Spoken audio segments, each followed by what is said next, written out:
Hey there, it's Gary Parrish. Welcome back to the CBS Sports Eye on College Basketball podcast, where we sometimes discuss camel fighting dodo birds and leaky black. Matt Norlander is here with me. If you're watching on YouTube, please smash the like button like you're Brandon Davies. You have consent. And if you haven't yet, subscribe to the YouTube channel. Please knock that out while you're here. Let's get into it. The big story of the past 24 hours is that Mike Brey will step down as Notre Dame's coach at the conclusion of this season, ending a 23-year run as the leader of that school's men's basketball program. He's the winningest coach in Notre Dame men's basketball history. Great coach, fun dude. He led Notre Dame to 13 NCAA tournaments in the past 22 seasons, 3 Sweet 16s, 2 Elite 8s, 1 Big East division title back when Notre Dame was in the Big East and the Big East had divisions. He finished top 3 in the ACC in 3 of the past 8 seasons, 1 Big East Coach of the Year 3 different times. He was the CBS Sports National Coach of the Year in 2011. Just an incredible career. But all that said, undeniably, things had fallen off a bit in recent years. The Irish have only made the NCAA tournament once in the past 5 seasons, finished 7-11 in the ACC in 2021. They're 1-7 in the ACC right now. Consequently, as Mike Brey himself said Thursday, it is time for a new voice to lead Notre Dame into the future. Those are his words, not mine. So he's going to step down just as soon as the Irish lose for the final time this season. Deadleg, I know you like Mike Brey just as much as I like Mike Brey. What are your thoughts on the winningest coach in Notre Dame history ending his run after 23 seasons? Yeah, plenty of thoughts here. Sometimes we say things like there's no one else like him, and sometimes that's true, sometimes that's not. I'm not going to say there's no one else like Mike Brey, but I'm not convinced there's a coach, particularly in a high major conference, who is more comfortable in his own skin and willing to talk about just about anything on the record than Mike Brey. Like sometimes you'll have, just interviews with coaches and they might start to feel pretty casual and then they'll say, well, let's just have this part off the record. That basically never happens with Mike Brey. Like he'll just keep. Izzo is very similar to this. I would say those are the two that are most closely aligned in this methodology. And I do wish more coaches were like that. In some ways, he does feel like a little bit of a throwback. I'll note, and if you're paying attention at the top, you see the title on the video. This is not necessarily a retirement. Mike Brey has not said he is retiring. Now he is literally, just so we're clear here, he is literally doing media availability as we are starting this podcast. So if he says that in real time, we'll reflect that. Please let us know in the chat or if you see anything on Twitter. But Notre Dame didn't use the word retire in its statement on Thursday, and Mike Brey, in quote tweeting that or sending out a message, also did not use that. He's 63. I will say, like he's told this to me on record before. He has said that he might wind up, maybe coaching high school ball someday eventually once he gets out of the college game. So I don't know. We'll see. I don't know what the future necessarily will hold for Mike Brey. He did intend on coaching out to the end of this current contract. He had told me that on multiple occasions. He was like, I'm going to coach to the end of the contract, and then I'm done at Notre Dame. They can shove me out of town if I even last that long. And at the time, Notre Dame was fine. But yes, it has gone a bit sideways here. We're not going to do this on this specific episode. Maybe I'll try and dig it up at the end of the season if we can get another segment in. I could go an hour on Mike Brey anecdotes and quotes just as we went on the air here. I was like, oh man, I wanted to see if there was anything that I tweeted about Brey recently or over the years that was worth sharing. When I searched my name and Mike Brey on Twitter, the 2 tweets that came up first was one from 2015. It says Mike Brey arrives at his presser early before WSU. I'm guessing that's maybe Washington State. I don't know. He goes, he's told he can hang in the waiting room. So he got to the presser early, and then he goes, is there a bar in here? And he's just hanging with the media. And then another one, Mike Brey on Chris Christie. This is in 2016. We're in the throes of Mike Brey, 15-16, went to the Elite Eights. His friend Chris Christie. And whether or not he would show up to more games. He said he only shows up for the big games. He'll be there in Philly if Trump will let him. Again, Mike Brey, absolutely no filter whatsoever. And college sports and college basketball has been better for that. We can argue with whether or not, the next coach can get Notre Dame back to that level that he had it at. Maybe we'll see. I don't know, but he certainly was able to adapt well and had a couple of teams, in a good ACC that were damn good. And the fact that he passed Digger Phelps, like, there's a real debate to be had, Parrish. If Digger Phelps got Notre Dame to a higher apex than I think Brey ever did, and what he was able to do, get into Final Fours. But Brey has more wins than anyone ever at that program. And I was there in Cleveland in 2015 when that Fighting Irish team almost beat Kentucky. That is one of the 10 best games I've ever covered in person. A phenomenal Elite Eight game. And they almost did it. Came down to the absolute final possession. Of course, Wisconsin ended Kentucky's undefeated run a game later there. So he got close, didn't break through to a Final Four, but he's had a really good career there at Notre Dame. Obviously started at Delaware. And I won't ramble too much because I could go for an hour on just Mike Brey anecdotes and stories. Just a great dude. Really, really good coach. And I'm interested to see, because he's going to have plenty of options in terms of if any other schools could call, it wouldn't surprise me. If he wanted to do TV, he'd get a job instantly. If he wants to go sit on the beach in Florida where his son lives, or in Delaware, that wouldn't surprise me. So he'll probably do some thinking on that over the next 2 months. And oh, by the way, I was thinking about this too this morning, Parrish. Now Notre Dame's been bad, right? But given the way that Brey coaches, who he is, they have an old team now. They have no bench. This is the thinnest roster in high major hoops. It's not even arguable. But every few marches, we just get a story. And if ever there might be a team with a coach that we look up and it's like, holy crap, they're playing in the title game of their conference tournament, Notre Dame in this year's ACC, it would not stun me. He could certainly pull a rabbit out of the hat. It's a long shot, but it's not unthinkable. What are your thoughts on Brey? Well, first, he's been at Notre Dame since the 2000-2001 season. This is year 23, which brings me to trivia time. It's trivia time. It's trivia time. Turn your brain on. It's trivia time. 6 Division I coaches have been head coaches at their current schools longer than Mike Brey has been at Notre Dame. 6? Name 6. Name them or die. That's not the deal. Boeheim. Name them or die. Okay. Boeheim. Boeheim's obviously one. Been at Syracuse since 1976-77. Incorrect. He's been there since 45. Been the head coach since 76-77. Greg Campy. Are you cheating? Because that's the one I thought you'd miss. That's super easy. I'm not cheating. That's the easy. Yeah. Okay. So Greg Campy, been the head coach at Oakland since 84-85. Tom Izzo, been at Michigan State since 95-96. Those are 3 of the top 4. I'm wondering, what was Brey's first year? 2000-2001. That would mean Mark Few was on the list. Mark Few has been at Gonzaga since 1999-2000. Head coach there. 2 more. Ron Cottrell at Houston Baptist. Holy Christ. How did you get that? You're cheating. I cover the sport for a living. What do you want from me? I didn't even think you knew who Ron Cottrell was. Stop. Shouts to my homie, Ronnie. I need one more. He's been at Houston Christian since 91-92. Used to be Houston Baptist. It was Houston Baptist. Now it's Houston Christian. That's right. Okay. All right. There we go. One more. Let's see. All right. So I've got 5 of the 6. Where would you rank this name in terms of difficulty scale 1 through 6? Hardest one other than Ronnie Cottrell. Okay. Although you know this guy, we both know this guy on a personal level. Okay, hold on. Let me. So he would be at a mid-major school then. Okay. Yeah. I gotta not have the window open in case. All right, the window. I'm not looking at our StreamYard and chat because someone might have, and I don't want to. I want to actually get this. Has been there since the 80s or the 90s? His first year at his current school was. Don't give me the year. Give me just 80s or 90s. He's 99. Okay, I didn't want the year. I don't care what you wanted. This is my trivia time. Since 99, second hardest on the list. Oh, man. What time zone? Eastern time zone.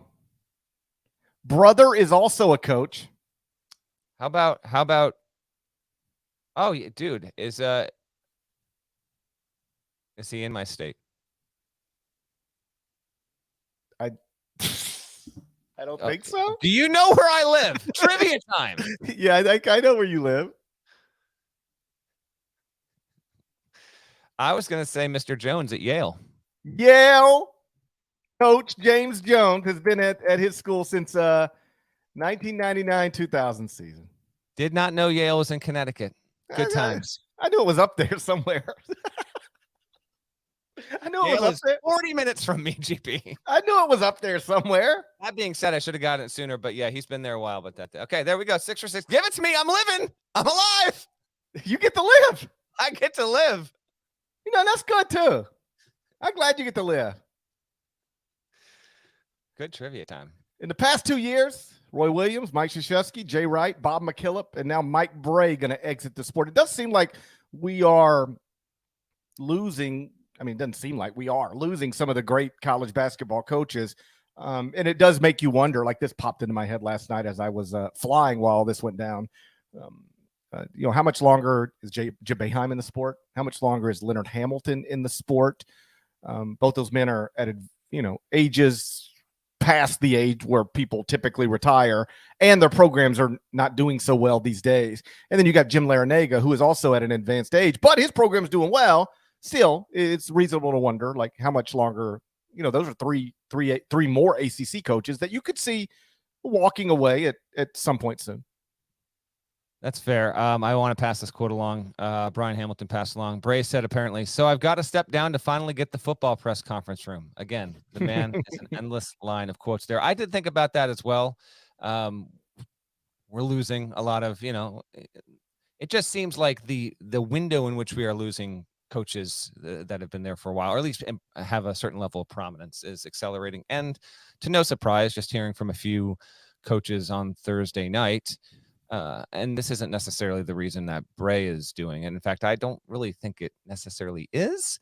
Just the way that you have to operate at the high major level in college basketball in 2023, in the past, 12 to 18 months, it's a different deal together. I was speaking with one coach, and we got to talking, and it's a sort of a broad concept of a lot of factors that are in play here.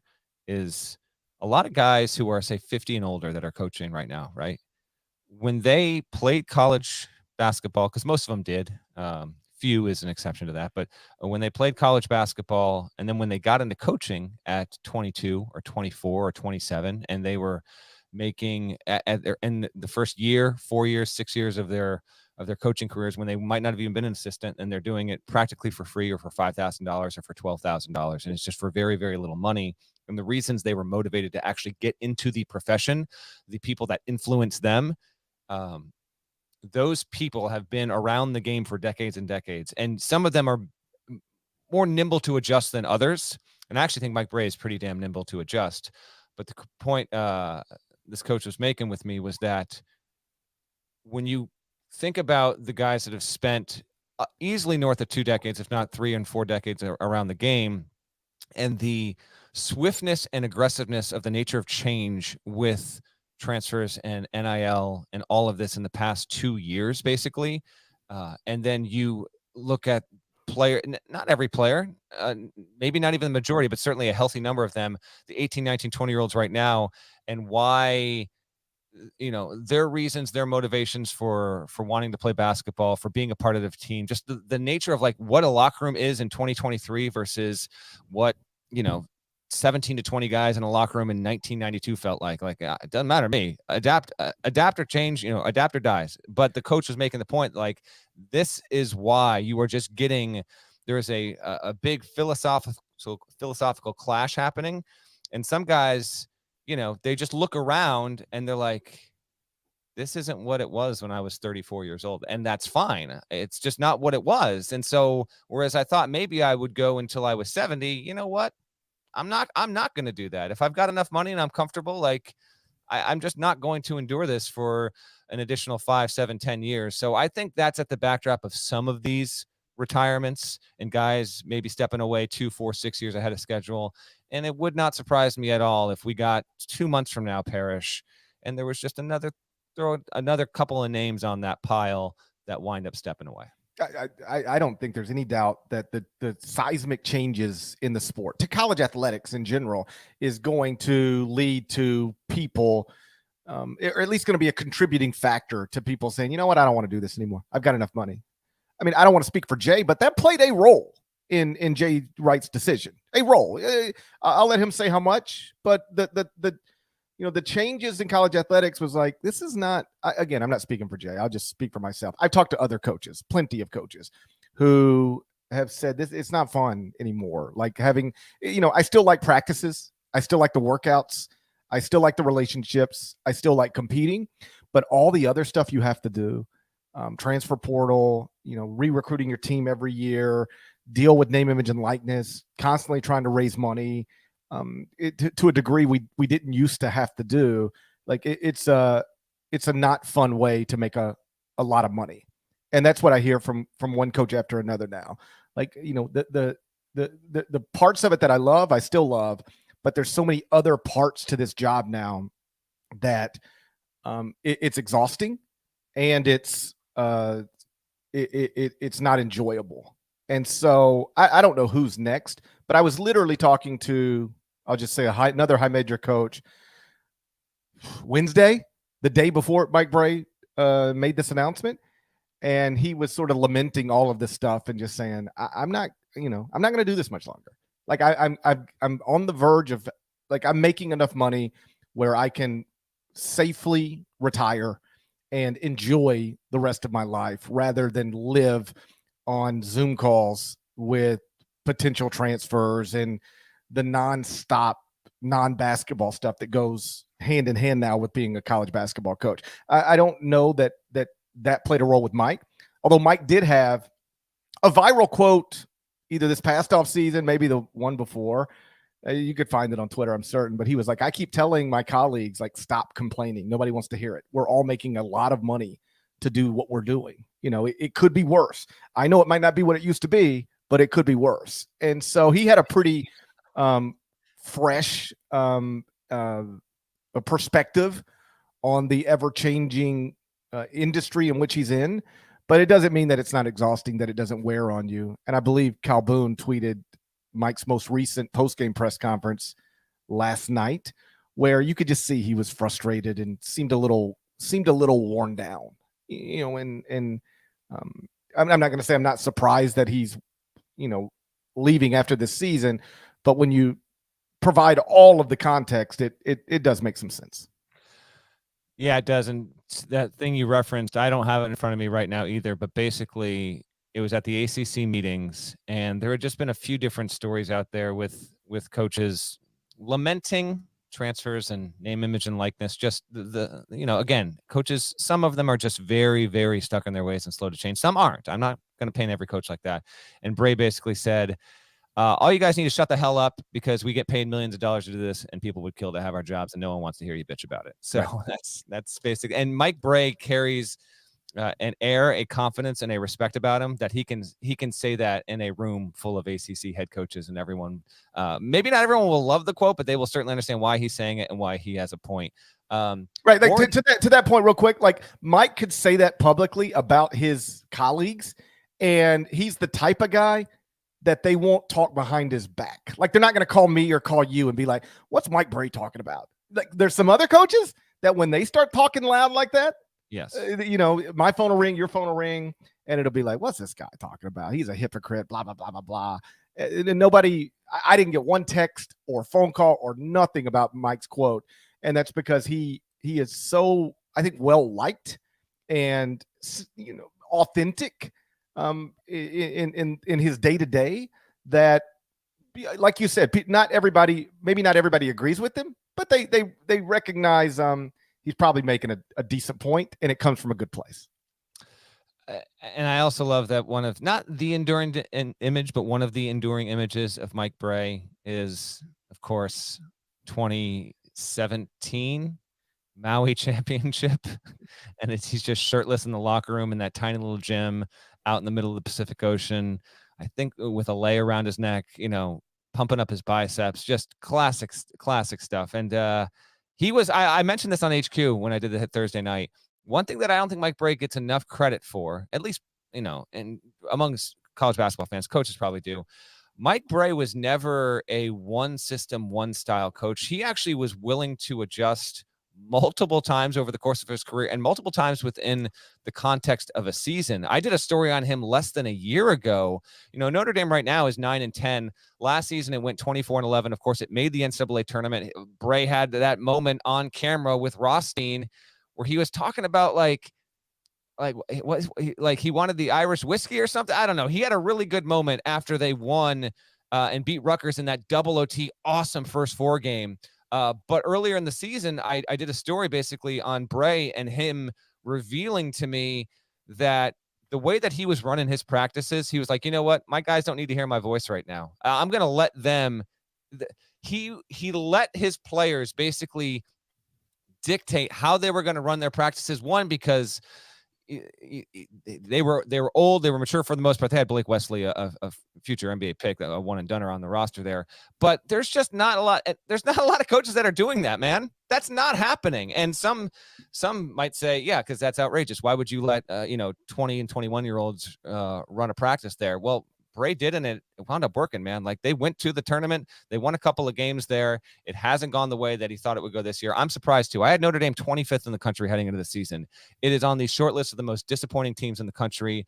And to say that it's time for a change, I can't argue that. I'm sure Notre Dame fans, they're just a bit fed up. There was even buzz 2 seasons ago when they were sub 500 that Brey should be fired. He wound up surviving that. I would argue in large part because of where he was coaching and who he is and who his athletic director is. That's why he wound up surviving that.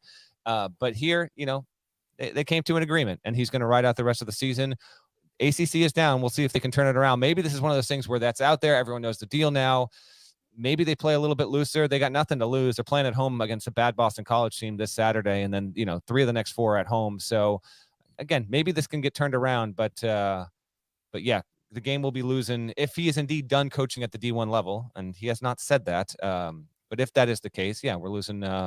Just speaking selfishly on behalf of media members and a couple of guys who love to talk to you about college basketball at least 3 times a week during the season, the sport is made more fun to cover, no matter the type of news, by the coaches that are willing to always pick up the phone call, return your text immediately, and have good conversations about college basketball, not about college basketball, mostly on the record.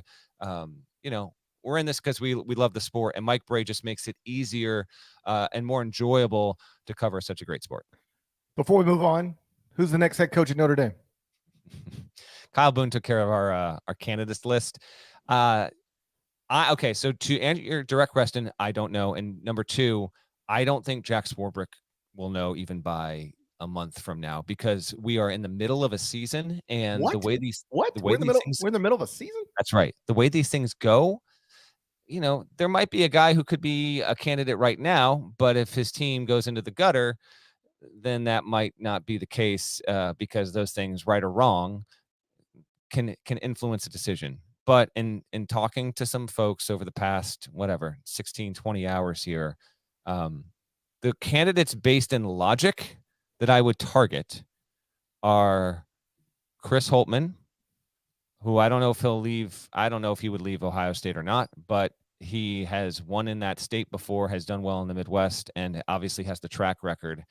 I would knock on, and I gave Boone this name. I don't know if he wants to leave. And he's older. He's not old, but he's 58. Greg McDermott has done a lot at Creighton. And sometimes this is the case, sometimes it's not. But sometimes coaches will just be like, you know what? How about one more reboot? How about one more fresh start? And he might not want it at all. Creighton fans, I'm not trying to kick your coach out of your program. But when you look at candidates that would be theoretically achieve, he coaches at a Catholic school now. He's been at Creighton for a long time. And if anything, like, they were a preseason top 10 team, maybe they wind up, getting really good over the next 6 weeks, and they match preseason expectations. But it's just been a little bit bumpy, and I can see why a coach might say, you know what? Let me hit the reset button. Chris Quinn is a former Notre Dame player, of course. He's been in the NBA for like 8 years now. I had 3 people tell me on Thursday night that they believe that not only will he be on the short list of candidates, but he should have a realistic shot at getting the job if he wants to leave the NBA. That is a dynamic to keep in mind. There are some guys that get to that level at the NBA, even though they would make theoretically good college coaches, once you are living in that lifestyle and you think you might be in the NBA pipeline, and And you think, well, maybe, if I keep at it here, maybe I'll be a head coach within 3, 5, 6 years. They don't want to leave. So that remains to be seen on that. I don't think Martin Inglesby at Delaware is going to get the job because although he certainly is deserving of an interview, I don't know if there's been quite enough success there. I could be wrong. I also talked to one guy who said, Jack Swarbrick, and I do agree with this entirely. Jack Swarbrick, who holds a unique position in college sports. He's the AD at Notre Dame, but he also he's been involved in the college football playoff expansion discussions because of where Notre Dame stands as an independent in college football. He's dealt with, major hirings and, the departure, like Brian Kelly telling him I'm leaving and I'm going to LSU. He may beat to the tune and rhythm of his own drum a bit. And it wouldn't surprise me if we get to a point in March where if there's a rumored short list about Notre Dame, if he might have a name on that list that nobody has, like he might go unconventional. Maybe he plucks someone out that doesn't seem like, one of the 10 most obvious names on the list there. Only other thing I'll add, GP, is that I have seen some Porter Moser talk. I don't think that's based in reality. While Porter might do a really good job at Notre Dame, and knows the Chicago area well, part of Notre Dame, obviously, can you recruit Chicago, a very, very fertile recruiting ground, and that is a major factor. Porter Moser's buyout is $9 million, and he's been good, but he hasn't knocked it out of the park so far at Oklahoma, and there is certainly skepticism, and this might inform the hire, about how much Notre Dame will be willing to pay for its men's basketball coach. Because if you're going to pluck a sitting head coach at a power conference level, you are going to need to pay a buyout, and that buyout number might change, but you'll need to pay a buyout. And then you're probably going to have to come, as one coach told me, they're going to have to come correct and pay north of $4 million to get almost any sitting high major coach that they think they want to coach their program. They cannot do this and think that they can say, we're going to pay you 3.1. That's not going to get it done. Traditionally, Notre Dame hasn't been willing to do that. So we will wait and see on that. That's why I actually think, another name that Boone had on that list was Dusty May. I'm not going to say he's a top 3 most likely candidate, but if Notre Dame is more leaning into like, let's hire young, let's hire energetic, and let's pay our new coach $1.9 million. Like maybe that's the route they go. I don't think anyone really, really, truly knows Jack Swarbrick's motivation for the right candidate or the candidate that he thinks is right now. I think a lot of it is open speculation, but those are a few names to consider and a few names that I don't think will ultimately be that involved in the search. At the mid-major level, Martin Inglesby is an obvious candidate, former Notre Dame player and assistant. I would certainly look that direction. Pat Kelsey at Charleston is having a nice season. Dusty May at FAU, like you said, having a nice season. If you're looking at the mid-major level, those are 3 obvious places to look. Porter Moser, like you said, grew up 2 hours from South Bend. There are a lot of questions there. Would Notre Dame, like you say, pay that buyout? Would Porter want to leave Oklahoma for Notre Dame? Only Notre Dame and Porter Moser can answer those questions right now. Micah Shrewsbury at Penn State would be raised in Indianapolis, so raised in the state, has worked at Purdue, worked at Butler, worked at IU South Bend. So he's familiar with the state, familiar with the area, has done nice things, is doing nice things at Penn State. I saw this name out there, Monty Williams, head coach of the Suns. I mean, listen, NBA coaches don't want to coach in college, right? But the Suns are not doing well. That's true. This season. And if that were to pop, maybe, but that wouldn't pop until after the NBA season. And that's a weird calendar lineup issue that you would have to overcome. So I'm skeptical of that, but I'm extremely skeptical. I am too, but I saw his name and he is a former Notre Dame player and obviously a great basketball coach. And then the Chris Holtmann thing on a surface level makes no sense whatsoever. You would not leave Ohio State for Notre Dame, but Ohio State fans are restless. Hasn't been to a Sweet 16 yet. Let me be on the record. If Ohio State were to have to replace Chris Holtmann or choose to replace Chris Holtmann, I don't think the next coach would do as well as Chris Holtmann has done. I mean, he might might go to the second week, but like Chris Holtmann is a really good basketball coach and has broadly speaking done a nice job at Ohio State. He just hasn't had the tournament success that fan base craves. And I'm not going to try to tell him that they shouldn't crave it. I'm just saying that he's good, but he is under real pressure. and a reset at another high major program with a new contract, new fresh set of expectations, and a fresh fan base, like that's something you would have to consider. So, that's a pretty solid list of possible candidates at Notre Dame. But there's a long way to go between today and the day that position is actually filled, and a lot of stuff could change between now and then. Let's move on. Loyola Marymount snapped Gonzaga's 75-game winning streak inside the kennel late Thursday. We're going to turn our attention to that next, but first, a word from our partners. Sunday. The page is turning. Can you feel this energy? Joe Burrow and the Bengals take on Josh Allen's Bills. A trip to the AFC Championship is on the line.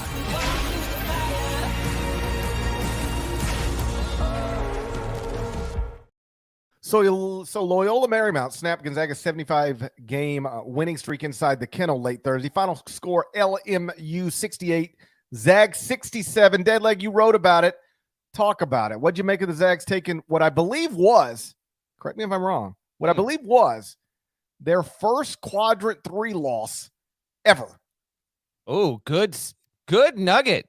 I did not dig that deep into the archives, but you are likely correct because the net system has only been around for 5 seasons now, and Gonzaga, by nature of just being the number 1 or number 2 team at KenPom, essentially for the majority of that stretch, yeah, that's got to be the first quad 3 loss since we went to the net ranking system there. So good nugget. Yeah, this Gonzaga loss, 75 straight at the kennel. The NCAA officially recognized it as 76 games because for the NCAA and its record purposes was counting the Spokane Arena game against Kentucky. This damn Kentucky game at Spokane Arena is just messing up our stuff still. The game was played 2 months ago. What are we doing here? So anyway, for official purposes, it was 76, but as GP noted, 75 straight at the kennel. That was tied with Long Beach State from 68 to 74 for the 8th longest home winning streak in men's Division I history. Trivia time! Okay, let's go. Come on. What team has the longest home winning streak in the history of college basketball? UCLA. Incorrect. UMass Lowell. Incorrect. Delaware. Incorrect. It is a blue Yale. blood. Yale. Yale in Connecticut. I think Yale might be that fine academic institution in the great state of Connecticut, the Nutmeg State. There you go. Are you the Nutmeg State? We are. Trivia time. Okay. What is Mississippi? Which one's the Magnolia State? That's us. Boom! Come on now. We're the Magnolia State. There we go. All right, I'll give you the answer. From 1943 to 1955. Oh, this sounds like 2-year-old Tony Hinkle. Adolph Rupp and the University of Kentucky. Oh. To be honest, I'm presuming Rupp was coaching in 43. That might not be the case. But yeah, that's the longest one ever. 43 to 55. Yeah, how about LMU had last won in Spokane in 1991 and had just lost 25 straight games period to Gonzaga, but to go from 91, man, that's unbelievable. And even beyond that, it's like around use your illusion time. I got it here. I got it. I'm going to give you 2 facts and then you got another trivia time coming. Okay. Number 1 album. I'm not sure. I'm just going to tell you the number 1 album. So the last time LMU won at Gonzaga was February 7th, 1991. The number 1 album in 91. Answer this truthfully. Did you own this cassette? Yes or no? Vanilla Ice to the Extreme. Yes or no? Yes. I went to a Vanilla Ice concert. Look at you. I got a Walkman when I was 9, maybe 10 years old. First cassette I ever owned. I picked a side. First cassette I ever owned. Please Hammer, don't hurt him. I didn't ride with Vanilla Ice. I was MC Hammer the whole way. Nada, can I get a tiebreaker here? Either or. Did you go, or maybe you went neither? Neither. Okay. You know me better than that. Come on, Neither. 9, 10 years old, completely allowable. No, that's the thing. The age matters. Like, how old were you, Nada, when you became aware of Vanilla Ice and MC Hammer? I was about 9, 10. So yeah. But was that Okay, how old are you right now? I'm 39. Yeah. Okay, see, I'm 40, about to be 46. Woo. Woo. I think that 7-year gap changes It's 2 things. years. Like if I would have discovered MC Hammer when I was 18, I wouldn't have been into that. But discovering MC Hammer when I was a middle schooler or whenever that was, so 91, that would have been like 8th grade for me. Nana's about to tell us that he was all up on 3 Feet High and Rising back in 90. Like he was De La Soul, and then there was nobody else. He was all Well, in. By Not the time Nada got to an age where he was aware of music, MC Hammer and Vanilla Ice were done. It was right on the backslide because that was right. I got 2 years. Not on entirely true though, because that's the thing. I remember Vanilla Ice specifically for Teenage Mutant Ninja Turtles Yes. 2 and Yes. Ninja Rap. So, and I Go Ninja, love go Teenage Ninja, go. Mutant Ninja Turtles 2. So Go Ninja, go Ninja, go Ninja, Exactly. go. How about that? Vanilla Ice, by the way, had the #1 record in America for all of January and February of 91. So that's the first thing. How about this? #1 movie, February 7th of 91. Home Alone in its final week of a 12-week run at #1 at the box office. The last time LMU beat Gonzaga at Gonzaga. Home Alone in February was the #1 movie in America. The next week, it got knocked off by Sleeping with the Enemy. Only thing I remember about Sleeping with the Enemy is it came on cable like the next year. My parents would not let me watch it on TV. That's all I got. I love sleeping with enemies. Okay. I used to do it all the time. Here is your trivia time. What do you think the #1 show in the TV ratings was the week of February 7, 91? The #1 show in the TV ratings. I'm only asking because I think it's gettable. Cosby Show? Not Cosby. Give me 2 more guesses. And then Nada actually has, I think, a thing he's going to throw up on the screen here. I mean, 2 more guesses. I'm going to be a little off on, Cheers. I'm just throwing Boom! Cheers. Is it Cheers? Got it. Okay. It's Cheers. Nada, if you have this, can you bring this up? This is the ratings. If you can zoom in, look at these shows. Full House was getting 27 million viewers. Fresh Prince of Bel-Air, MacGyver. Here's your Monday TV schedule in 91. Fresh Prince, Evening Shade, MacGyver, Major Dad, Blossom, Shouts to Murphy Brown, Designing Women. Incredible. This is such a flashback in time. I had to dig deep on Thursday night and be like, all right, where was our culture on February 7th of 91? And lo and behold, here we go. But that, if you scroll down now to that Thursday of February 7th of 91, that's where you had that Cosby Show. And then The Simpsons was 26 million people watching The Simpsons back then. Different world. Cheers. Yeah, there was only like 5 things to watch back then. And now like there's a million things. You can't 5 channels, but yeah, exactly. You can't watch everything you want to watch now. Not if you have like a job and kids. Like I actually have a file in my computer of television shows I would like to watch. And when I finish one and then I start another one, but I've never caught up. Never. You can't catch up. You can't watch everything.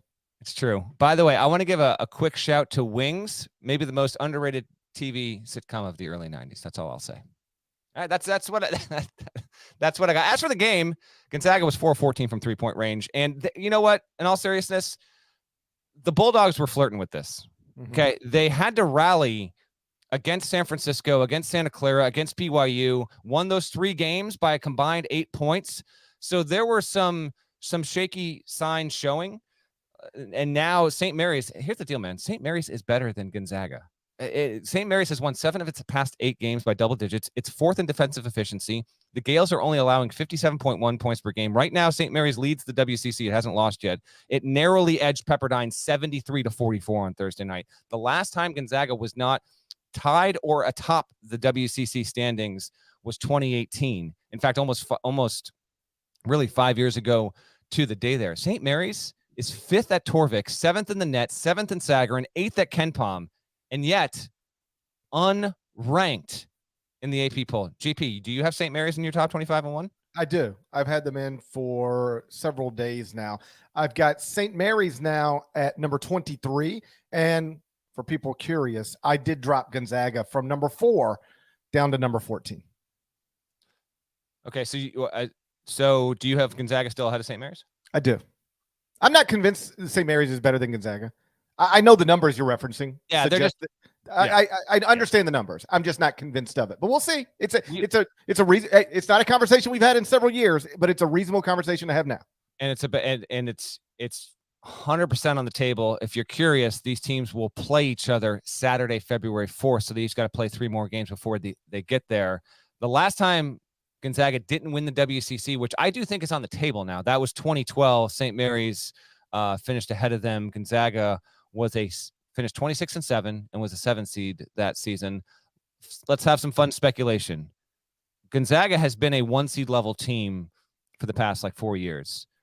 In light of this loss, but still acknowledging it's got a first-team All-American on the roster and it's still got good players. It's still a good team, but it got picked off. It was a matter of time. It finally happened. Let's guess right now. And someone that listens, come find us on Selection Sunday because we're going to forget this entirely. Don't find me on Selection Sunday. I'm busy. I don't have time to be found. Find him the day before. How about this? The WCC tournament always ends that Tuesday before Selection Sunday. Find him the Wednesday. Find us the Wednesday after the WCC final. Hop in this chat. Find us on Twitter. Whatever. Let us know what we said. Don't find me. I don't want to be found. Okay. Well, when you're sleeping with enemies, I guess you don't want to be found. I will say, let's guess the seed. I will say, I'll say Gonzaga. Put me at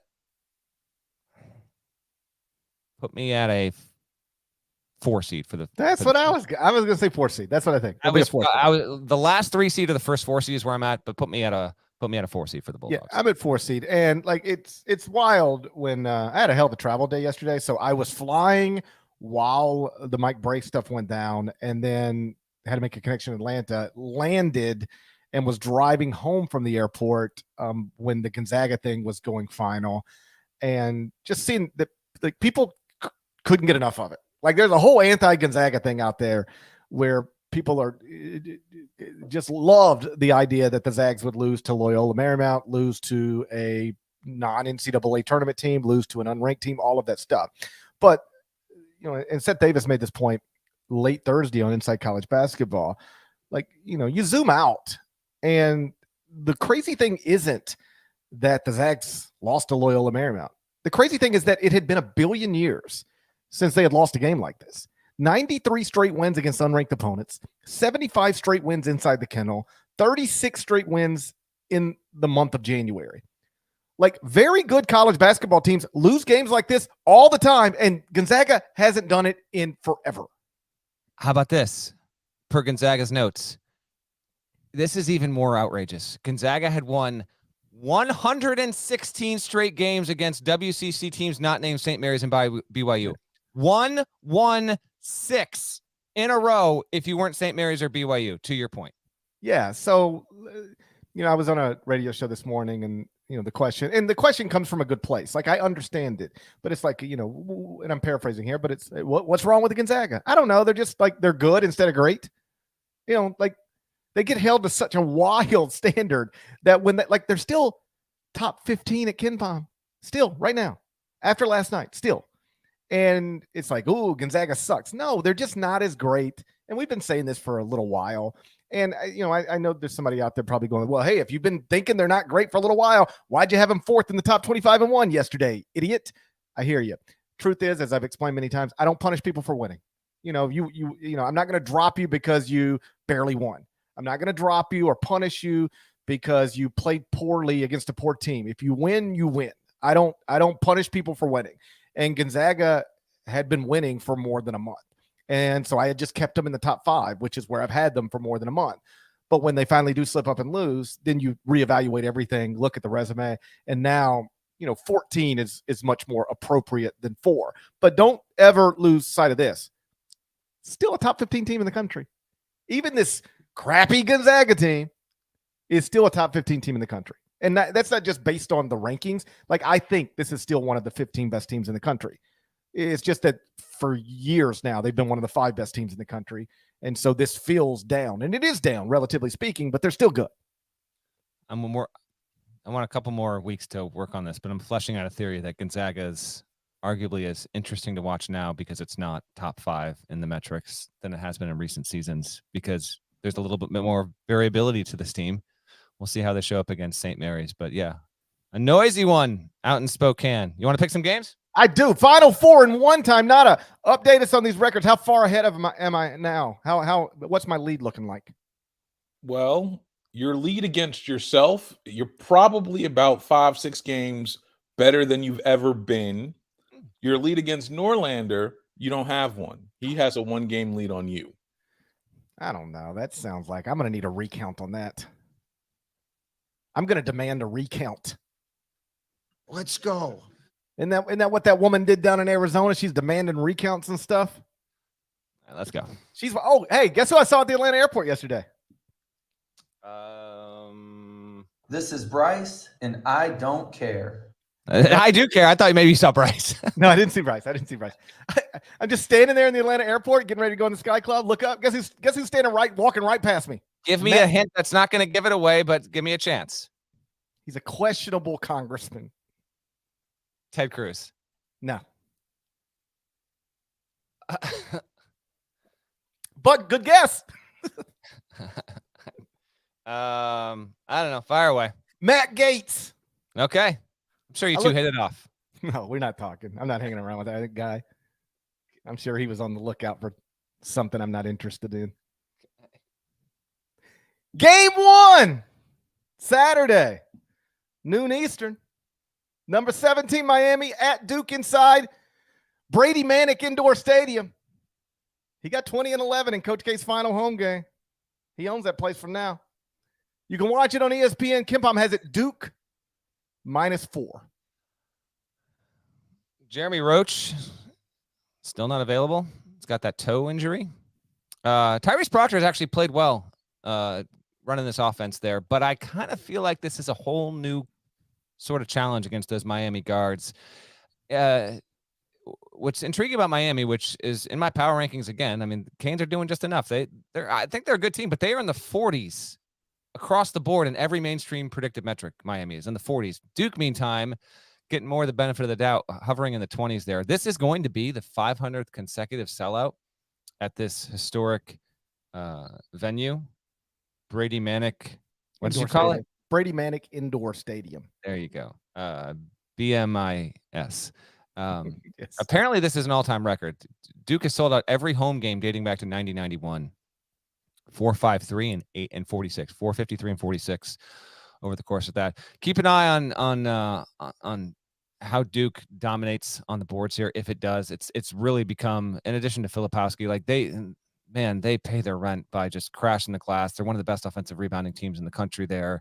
And Miami, which focuses more on guard play, is not a good defensive rebounding team. It's really one of the weaker ones in the ACC. And so Duke is understandably the favorite in this spot, but it's two different teams. They're winning with two different kinds of styles. Miami's unquestionably a better offensive team. Duke is definitely the better defensive team. It's bigger, but Miami's got the better guards and it's got more experience there. I picked this for the site for our weekly Friday picks. I have no idea who I picked. I can't remember because I sent it yesterday. So that being said, it's Duke -4. You know what? Give me the Hurricanes. Yeah. Miami to cover. Why not? You're probably right, but I don't believe they have ruled Jeremy Roach out. Okay. Maybe he might not play. He did. Shire said earlier in the week that they needed to get with the medical team and he had no timeline for his return. So maybe he'll wind up playing. He's just got a toe issue that's lingering. Yeah. He hasn't played since January 4th. This was bothering him in November, December, just tried to play through it and just couldn't. And then they finally just shut it down. My understanding is he took 2 weeks off and that was helpful. And he's better now than he's been, but it remains unclear in this moment whether he's going to play against Miami. And if he doesn't, boy. And if he does, he's not 100%. And if he doesn't, you're dealing with Nigel Pack and Isaiah Wong without your best backcourt player, most important backcourt player. That's not ideal. I think Duke can win the game. I think Duke probably will win the game. But give me Miami plus the 4 points. Game 2. Saturday, 1 p.m. Eastern. Number 14, TCU at number 2, Kansas. Inside Bill Self Fieldhouse. You can watch it on CBS. It's America's most watched network. It's the network of stars. KenPom has it Kansas -9. Interesting line. Did you know that Kansas has won 8 of its 16 games by 6 points or fewer? I know everything about Kansas. Okay. And I guess there goes all my future Kansas trivia times. TCU coming off a loss against West Virginia. I think the interesting dynamic to me in this game is that TCU can go. I think they will want to get into an up-tempo game, but DeJuan Harris is no tortoise out there, and I almost feel like if you insist on trying to push the pace against Kansas in that building, there's a voodoo there. Your entire concept of time and place could wind up getting warped if you're TCU. So if TCU has its druthers, I think it wants to get this game into the 80s. But I actually think if you get involved in that kind of game against Kansas in that environment, I almost wonder, even if that's your preferred speed, if it winds up backfiring on you, the number is too big for me. TCU is, we mentioned on the previous pod, we did not consider them among the 4 teams we considered to be in contention to win the Big 12 regular season. And I said, let's just see what you can do on the road against West Virginia. Well, TCU has lost 3 of its past 4. That's why the line is where it is right now. 2 of them were on the road against Texas and West Virginia, but West Virginia won handily and finally got off the mat with a Big 12 win. But I don't know. I think TCU it's got enough speed and it's good enough on defense and its guard play is good enough that the 9 is just too big, GP. So I will take Kansas to win, but I'm going to take TCU to be inside that number. Now, I actually wonder, again, we're going KenPom line. My guess is when this actually comes out, I'll say it's 6 when the actual line comes out, but we have to go off KenPom for the purposes of this podcast, so I have to go within 9 there for TCU. I'll lay the 9 points. Kansas by 40. By 40. Yeah, Kansas fans have told me over and over again over the past few days that it's idiotic to rank KU outside of the top 5, even though Kansas is 6th in the net, 7th at KenPom, 8th in BPI, 8th in Torvik. Idiotic, according to Kansas fans, to have them outside of the top 5. I'm going to take their word for it. I'm going to assume Kansas really is just as awesome as they say, and they'll win this game by 40. Should be no problem. All right, we go. Maybe 45. Could be a 45-point margin. Game 3, Saturday, 2 p.m. Eastern. Number 5 UCLA at number 11 Arizona. Inside the Book Richardson Center. You can watch it on ABC. KenPom has it UCLA -3 after the Bruins showed some good stuff late last night. Really One good at stuff. Arizona State. Yeah, the 3 longest win streaks in the country were extended on Thursday. Charleston, Florida Atlantic, and UCLA all won to keep up the good vibes here heading into the weekend. Yeah, Tiger Campbell had 22. David Singleton had 21. Jaime Jaquez was just big late. Like if you watch he finished with 9 points, but he was just terrific. And then Jalen Clark, who I think is a top 10 defender, unquestionably in college basketball. Man, that core, they separated late. It was impressive stuff. Exactly what you want to see out of a Final Four contender. Oh, by the way, UCLA sitting at number 1 in my power rankings, so making me look good there. We'll see if they can get this done against Arizona. It's a big ask.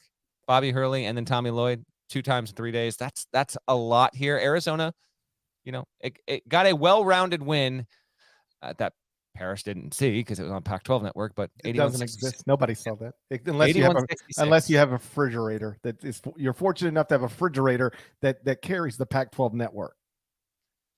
81-66 over USC. I'm going to go against, first of all, I'm going to let you pick your identical twin here. So I will take Arizona to win and to cover, and I will bank on, this is best game of the weekend. And it's actually kind of a light weekend, to be honest. It's surprising how light the weekend is in terms of matchups. It's just the way the schedule broke. But I really, really hope we get a fantastic one. And this is, as GP mentioned, this is a 2 Eastern game. So if you're of the type that you love your college hoops, but you're also going to be involved in the NFL playoffs, this actually leads you right in to the playoff slate on Saturday. 2 Eastern for a UCLA Arizona game. Love that stuff. I really, really hope this is competitive for 40 minutes and we get a great one. I will take Arizona to win and to cover. That means I have to take UCLA. That's correct. Because I have to go opposite you on the 3rd game every Friday. I did you a favor here. You're welcome. But honestly, this feels like wrong team favored. And I think UCLA is awesome. But I don't know. And I know that Arizona's lost at home, but I don't know that I would take anybody at Arizona. Yeah, that's a good point. Might this line? I don't think it's going to be UCLA -3. It won't. It won't. Oh, it won't be UCLA -3. I was going to say might the line flip to Arizona, but that's too big of a swing. UCLA will be favored, but it might be UCLA -1 when this comes out. Yeah. Yeah, something like that. If I were picking for myself, while acknowledging UCLA is awesome, I would take Arizona plus the 3, but I'm not allowed to pick for myself. I have to pick opposite you in game 3. So let's go Bruins. Stay in the court. Nell can stay. Game 4, Saturday, 5 p.m. Eastern. NC State at North Carolina inside the Leaky Black Center. You can watch it on the ACC network. KenPom has it. The screen says North Carolina -6. My notes say North Carolina -5. Let's see what. Let's get an updated number on this. It is North Carolina -5. -5. What would the line be if this was in Goldsboro? It'd be North Carolina -1. The line wouldn't matter. It's going. Just take the point. Take North Carolina on the points, guys. Just do it. Just do it now. A quiet running theme on this podcast is is the unrevealed animosity Nada has toward NC State. I don't want your reasons, Nada. Let's just keep that in the backdrop, unspoken. So NC State is 4-29 in its last 33 games against the Tar Heels. To Nada's point on that, I have to take North Carolina in this spot, Parrish. I have to. First of all, I said they're better than NC State. You said NC State was. You said NC State's the best team in the state. Now, best team in the state. I understand where the game's getting played, but I'm going to take UNC comfortably winning this game and covering. Okay. Look at me. Now, listen, we got to put a stop to this. It's the same voice for every single one. It's the same voice. Wolfpacks and Horned Frogs and Sun Devils all have the same voice. Look at me. I'm a Wolfpack. I'm a Wolfpack. Give me Turquavion. Straight up.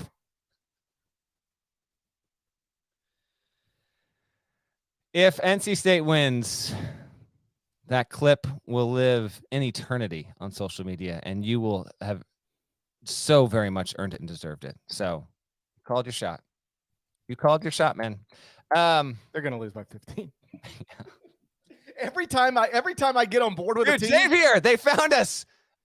I don't even remember what you said, but we talked up Xavier, and then they go out and they get knocked off. No, I was saying, like, listen, Xavier's playing DePaul tonight, and the game could go any way, but like right now, the only smart thing to say is Xavier's going to win the game, and then they go out and lose. Every time I get behind a team, they immediately go the wrong way. So, like, I'm assuming NC State will probably lose now by 17 points, but I'm with Turquavion. I'm a Wolfpack. All right. Again, I've been practicing this for like 3 days. I got it down. Like when I saw Matt Gates at the airport, we made eye contact, just like me and Brad Stevens did that one time. Yeah. And I hit him. I hit him with a wolf pack. He just looked at me. He probably. I'm not gonna. I had a string of jokes, and I'm just gonna stop right there. All right. Before I get to my game, again, it's just it's just an okay weekend. It is what it is. I'd say intriguing ones to maybe keep an eye on. Marquette at Seton Hall, 4 Eastern, CBS Sports Network. Seton Hall, 5-4 in the league, just knocked off UConn Wednesday night since we last spoke. Huskies spiraling a bit there. So that's a decent one. Alabama at Missouri is probably the best game of the weekend. We aren't going to pick 6 o'clock Eastern on SEC Network. Missouri gave Arkansas another loss, another team that's spiraling there. And then Alabama, I don't know. Keep an eye. I got a good feeling about the competitive nature of that game there. Again, 6 Eastern Saturday, Alabama at Missouri. Iowa at Ohio State. That's 2 Eastern on Fox on Saturday. Ohio State is desperate. Another team spiraling. There's actually a number of these teams that can't get out of their own way. OSU has lost 5 in a row. And then on Sunday, CBS, the big game, Michigan State at Indiana. That's a nooner. Indiana had no problems whatsoever with Illinois on Thursday night. And credit to the Hoosiers for playing what I think, I know they won at Xavier. The Illinois game was their best game of the season, man. And Trace Jackson Davis was tremendous. Went for 35, man. Mike Woodson said after the game, I decided I was just going to feed him I'm paraphrasing, but I'm going to feed him the ball on every play until they stop him. And they just didn't. He was awesome. 9 boards, 5 assists, 3 blocks. Trace, great stuff. That's the guy that I thought had a great shot being a first-team All-American season. I'm still struggling with the loss of Tom Pernelli, but you know, on the bright side, he didn't have to see that last night. You know, he didn't have to experience that. That's true. I guess that's you got to, you know, in this life, Norlander, you have to try to find the positive, even in some obviously negative stuff. And though we miss Fernelli, at least he didn't have to live through that, you know? That's a good point. That's a fair point. Michigan State's going to play at Indiana on Sunday. Michigan State on Thursday night got a good win against Rutgers, stopping a 2-game skid, which included also a loss against Illinois. Big Ten, it's just a big bowl of mystery, man. It's Purdue, as I tweeted on Thursday. It's Purdue, draw a line. 12 other teams, draw a line. Minnesota. Although people are saying Ohio State needs to be next to Minnesota. No, that will be the case if Ohio State can't get. If Ohio State doesn't meet Iowa Saturday, then there might be something to that. So keep that in mind. All right, Game 5. You ready? Of course, I'm ready. Friday, tonight, 11 Eastern. New Mexico on Fox. Can I say the damn game, please? Boise State. 11 Eastern on Fox Sports 1 on Jesse Pinkman Court. Yes. 15-4 Boise State at 17-2 New Mexico. Boise State is 5-1 in the Mountain West. The Lobos, back in my power rankings, 4-2 in league play. Boise State is 19th in the net right now with a 7-3 record versus Q1 and Q2 teams. Who you got? I just moved Boise State into the top 25-1.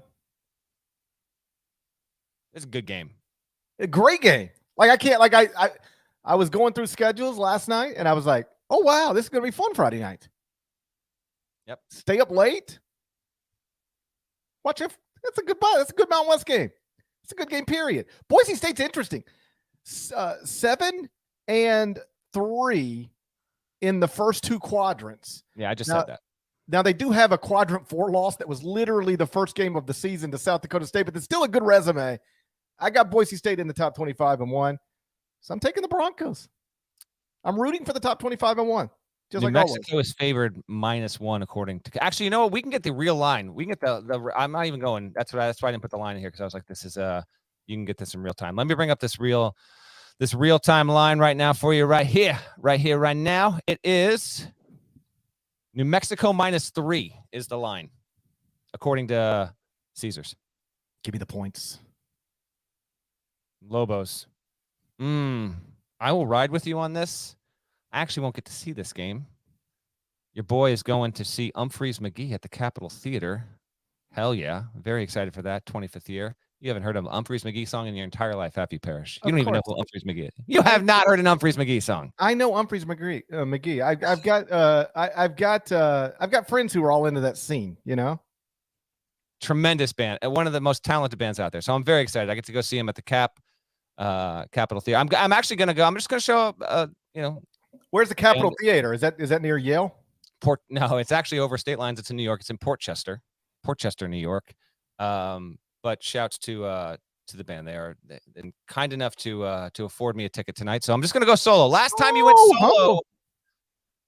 solo to a show. Last time I went solo to a show. No recollection. Really? Yeah, I can't even think of one. It'll be a good time. I love going with folks, but it's every so often go solo to a concert. I actually think it's a. Well, that's the thing. That's the thing about me. I got friends and stuff, so I usually just go with them. Yeah, me too. You can mix it up. You can mix it up if you want. So I'm gonna miss this bad boy. Although maybe I don't know. Maybe hustle back. It's 11 Eastern tip. Fox Sports 1. This is a late one. Tyson Dagenhart, Marcus Shaver, each averaging 13.1 apiece for the Broncos, who have 4 players averaging 12 or 13 per game. Yeah, Boise is 11th in defensive efficiency. This is the best team that Leon Rice has ever had from a defensive standpoint, and they're just allowing 60.6 points per game. GP's got him in his top 25 and 1, but Boise State has been, I get why, but they've been off the radar. Like, they're off the radar major. And frankly, a Friday night game at 11 Eastern isn't going to exactly help matters. But as I detailed in my power rankings on Thursday, the Mountain West, it's got 5 teams in the top 35 of the net. It's having really one of the 2 or 3 best seasons it's ever had. But it went 0 for 4 in the NCAA tournament last season. And if it gets 3 teams in the tournament or 4 teams again, that's great. But you have to win games once we get there. It's just, the average fan, they're just not going to be getting respect because they also don't have a team that's going to get a 1, 2, or 3 seed, probably not even a 4 seed. Ultimately, you might have 3 teams that get in. Colorado State last year was the highest seeded team. And I think it was on the 6th line. So we'll see. This is a wonderful game, though. I will go with you, and I will take the Lobos. You ready to get out of here? I'm ready, man. Let's do it. Shouts to Devin Downey. Shouts to Chester, South Carolina. Shouts to Huck, Larnell, to Quavion. Thank you for listening once again to the Eye on College Basketball Podcast. If you're not subscribed, please go subscribe anywhere you subscribe to podcasts, including Apple Podcasts and Spotify. Over to Apple, leave a nice review. 5 stars, type some words. There's more of us than there are of them. Not even debatable. If you're not subscribed to the YouTube channel yet, please do that. I'm tired of asking you. We're going to talk to you again on Sunday. I can't wait. Till then, take care.